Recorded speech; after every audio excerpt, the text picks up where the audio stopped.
I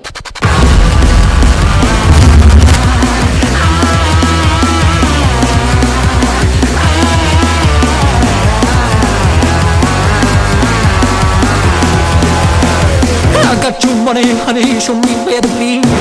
I wanna feed the monster caught in your dreams. Hands down, I'll show them all what I can do one day. If I'm a star, I'll be my worst enemy. Good days and bad days, and they all feel the same. And if it kills me, you're gonna know my name. No, I'm afraid to sleep at night. Those who love me never feel the light. Haunted by the darkest sky. Tell me, who the hell am I?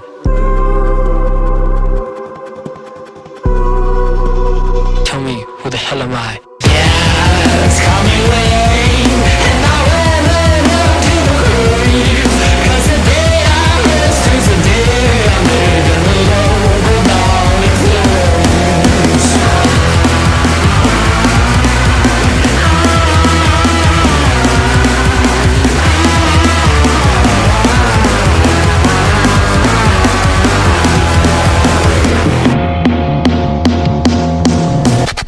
Happy moments, they all fall into between. I thought these river blues would cure our misery. I'm only in New York and wish someone away. So that it alone and make it shine and make it sweet. Good days and bad days, they all feel the same.